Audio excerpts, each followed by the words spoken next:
बिहार के चुनावी दंगल में आज चुनावी भोपू शांत हो जाएगा। 20 जिलों की 122 विधानसभा सीटों पर 11 नवंबर को वोटिंग होगी और इसमें 101 सामान्य, 19 अनुसूचित जाति और 2 अनुसूचित जनजाति के लिए आरक्षित सीटें शामिल हैं। दूसरे चरण में पश्चिमी पूर्वी चंपारण, शिवहर, सीतामढ़ी, मधुबनी, सुपौल, अररिया, किशनगंज, पूर्णिया, कटिहार, भागलपुर, बांका, कैमूर, रोहतास, अरवल, जहानाबाद, औरंगाबाद, गया, नवादा और जमुई जिले में मतदान होगा।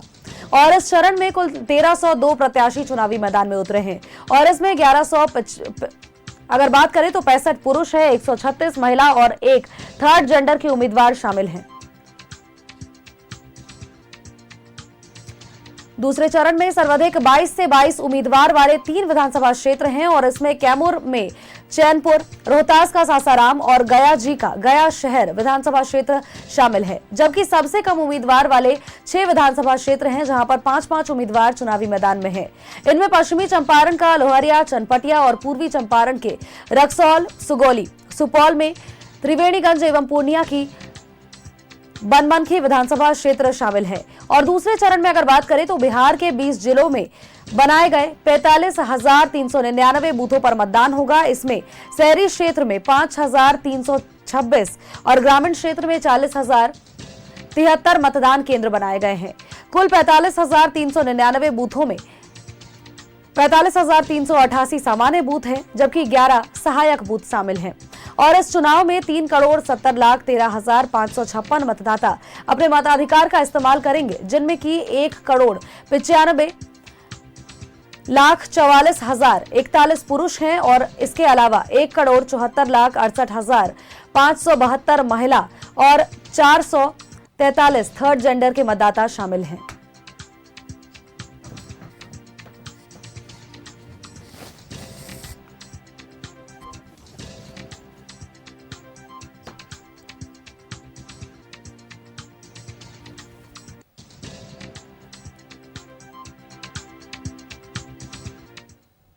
बिहार के चुनावी दंगल में प्रचार का अंतिम दिन है और अंतिम दिन सभी दलों के नेताओं ने पूरी ताकत झोंक दी है। अमित शाह की सासाराम और अरवल में जनसभा है, रक्षा मंत्री राजनाथ सिंह की कैमूर में चुनावी सभा, किशनगंज और पूर्णिया में राहुल गांधी की सभा है, औरंगाबाद, कैमूर, गयाजी में नीतीश कुमार की सभाएं हैं। पूर्णिया, बांका में डिप्टी सीएम सम्राट चौधरी की सभा है। पूर्णिया में चिराग पासवान प्रचार करेंगे। तेजस्वी यादव 16 जनसभाओं को कर रहे हैं संबोधित। औरंगाबाद जिले में तेजस्वी की 5 सभाएं हैं। सुपौल में यूपी के सीएम योगी आदित्यनाथ की सभा है। रामगढ़ में पवन सिंह, हमीरपुर में मुकेश सहनी की सभा।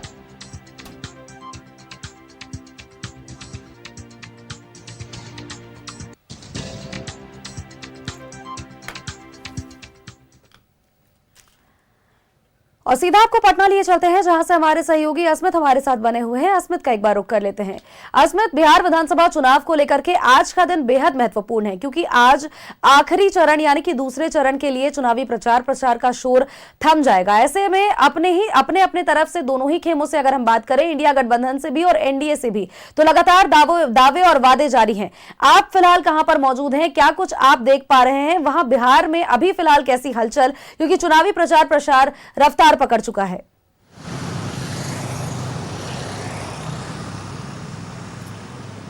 आज शाम 5 बजे तक ही चुनाव प्रचार होने हैं। उसके बाद आज चुनाव प्रचार जो है वो थम जाएगा और 11 तारीख को फिर मतदान होंगे। सोनल, इसको लेकर के जो तमाम इंडी ब्लॉक हो या फिर महागठबंधन के जो बिहार के सीनियर लीडर्स हैं वो, या फिर एनडीए के जो सीनियर लीडर्स हैं वो, आज लगातार जो है चुनाव प्रचार सुबह से चल रहा है बिहार में।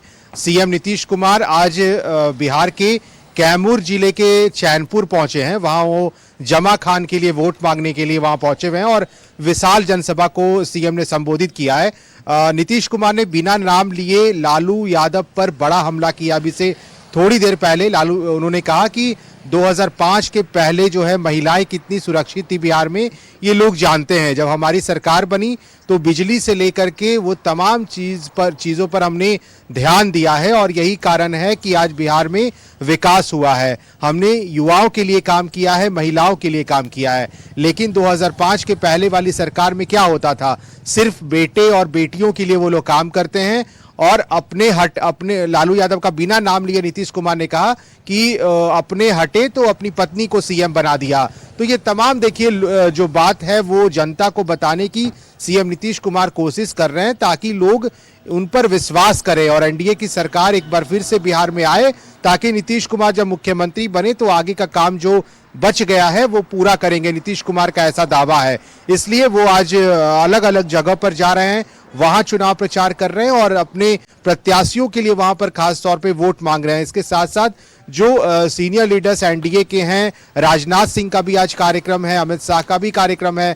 तो चुनाव प्रचार का अंतिम दिन है और सभी नेताओं ने अपनी ताकत झोंक दी है। चाहे जैसे भी हो, इस बार फिर से एनडीए चाहती है कि भारी बहुमत के साथ वो बिहार में सरकार बनाए और बीजेपी खास तौर पे, क्योंकि बीजेपी के देखिए अमित शाह हैं गृह मंत्री, वो लगातार बिहार में रहे, उन्होंने नेताओं से मुलाकात की। चुनाव जब पहले चरण के चुनाव खत्म हुए तो उन्होंने बीजेपी कार्यालय में अपने नेताओं के साथ फीडबैक लिया कि पूरे दिन जो आज जब चुनाव हुआ तो बीजेपी के फेवर में और एनडीए के फेवर में लोगों ने कितना उत्साह से वोट किया है।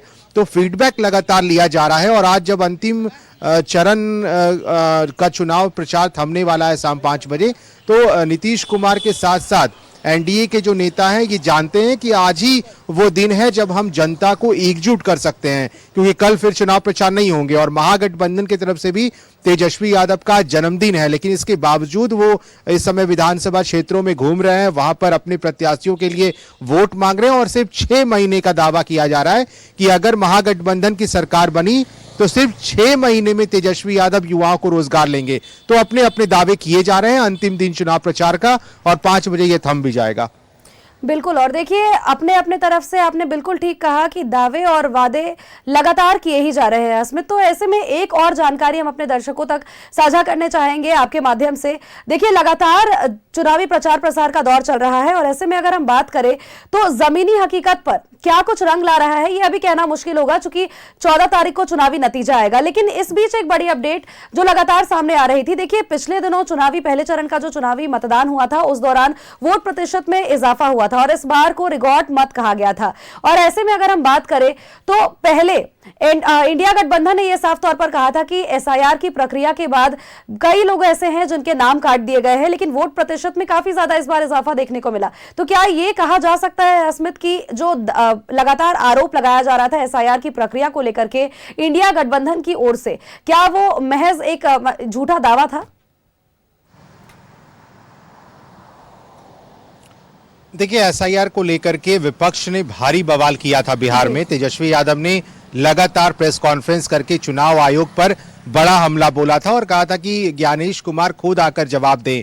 लेकिन उसके बाद एसआईआर की प्रक्रिया पूरी होती गई और चरणबद्ध तरीके से सभी बीएलओज को डोर टू डोर लगाया गया। लेकिन अब सवाल यह है कि एसआईआर की प्रक्रिया जब पूरी हुई और जितने वोटर्स के नाम कटे हैं, इसके बाद भी विपक्ष शांत बैठा है, क्योंकि तेजस्वी यादव को ये पता है कि ये एसआईआर की प्रक्रिया पूरी हो चुकी है और अब वो कुछ बोलेंगे भी तो कुछ होने वाला है नहीं। इसलिए इस मुद्दे को साइड कर दिया गया है और तेजस्वी अब फोकस कर रहे हैं युवाओं पे और खास तौर पे महिलाओं पे, जो नीतीश कुमार की कोर वोटर्स रही हैं। हमेशा शुरू से हमने देखा है कि महिलाओं के लिए जितना नीतीश कुमार ने बिहार में काम किया है उनसे महिलाएं प्रभावित रही हैं और यही कारण है कि महिलाओं की संख्या बहुत ज्यादा थी इस बार वोटिंग के दिन।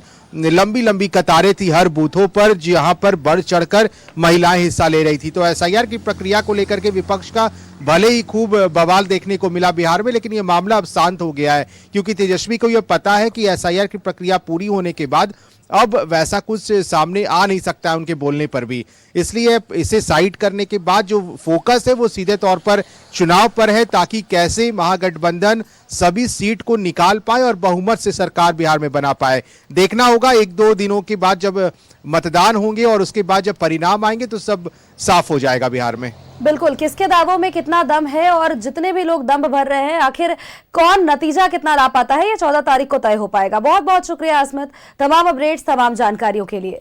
हमारे सहयोगी शाहनवाज भी हमारे साथ बने हुए हैं। शाहनवाज का भी एक बार रुख कर लेते हैं। शाहनवाज, आप मौजूद है जहां पर वहां की तस्वीरें आप क्या कुछ देख पा रहे हैं। चूंकि देखिए पहले चरण का मतदान संपन्न हो चुका है, दूसरे चरण के मतदान को लेकर के प्रचार प्रसार का शोर आज शाम तक थम जाएगा। लगातार चुनावी सभाएं हैं, जनता से लगातार आप बात कर रहे हैं, मुखातिब हो रहे हैं, और ऐसे में अभी फिलहाल जनता के मन में क्या कुछ चल रहा है? कुछ मुद्दे चुकी हैं विकास के, महिला सशक्तिकरण को लेकर के, और क्या कुछ मुद्दे सामने आ पाए हैं?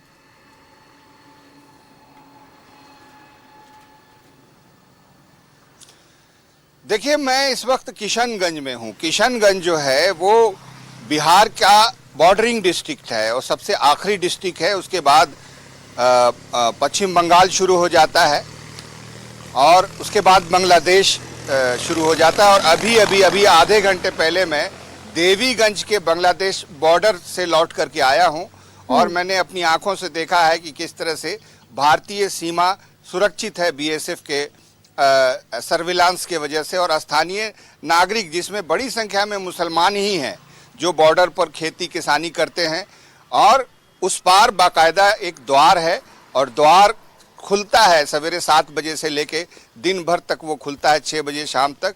परमिट बना हुआ है सबका, आधार कार्ड के आधार पर बना है और उसको आराम से जाने दिया जाता है। नो मैंस लैंड होता है, एक पर्टिकुलर एरिया है भारत बांग्लादेश सीमा पर, और इधर तो बहुत ज़बरदस्त फेंसिंग है और उसमें बीएसएफ की सर्वेलांस रहती है, सीसीटीवी कैमरे लगे हुए हैं, लाइट हाउस लगा हुआ है, लाइट से डिमार्केशन होता है, देखा जाता है कि कोई ट्रेसपास नहीं करे।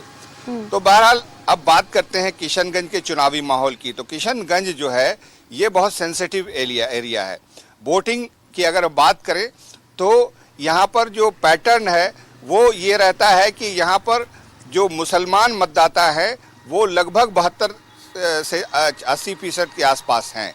इसीलिए यहाँ पर पिछले 40-50 साल से ये ट्रेडिशनली कांग्रेस की सीट रही है, जो विधायक की सीट होती है।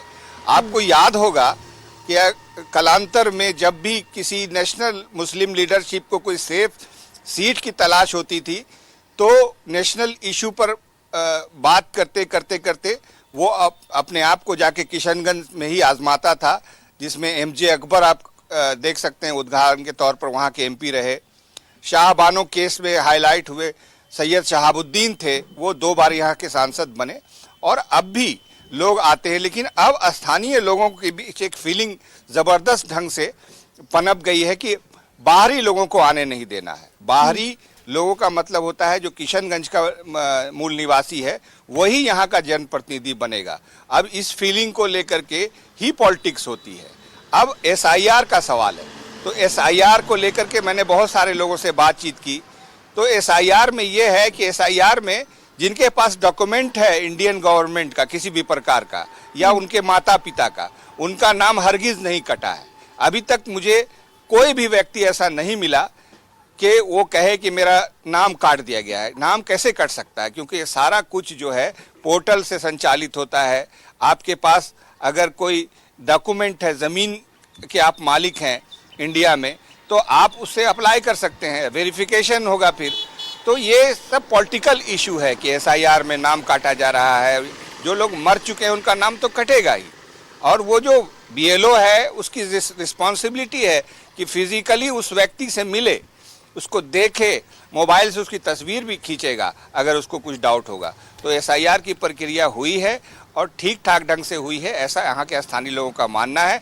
और जो वोटिंग पैटर्न परसेंटेज बिहार में पहले चरण में आपको बढ़ा हुआ दिखा है, वो 2 फैक्टर से है। एक तो एसआईआर के वजह से है और दूसरा महिलाओं के बहुत अच्छे ढंग से निकल के आगे आके ये जरूर कहा जा सकता है शाहनवाज की एसआईआर की जो प्रक्रिया थी जिसको लेकर के विपक्ष लगातार अग्रसर हो रहा था और लगातार सत्ता पक्ष को घेरने की कोशिश किया जा रहा था, वो महज एक हवाबाजी रह गई, क्योंकि जमीनी हकीकत कुछ और ही बयां कर पा रही है। और महिला सशक्तिकरण को लेकर के भी लगातार आप अपडेट्स दे ही रहे हैं, तो इस बार देखना यह होगा कि नतीजा क्या कुछ निकलकर सामने आ पाता है। बहुत बहुत शुक्रिया तमाम अपडेट्स, तमाम जानकारियों के लिए शाहनवाज।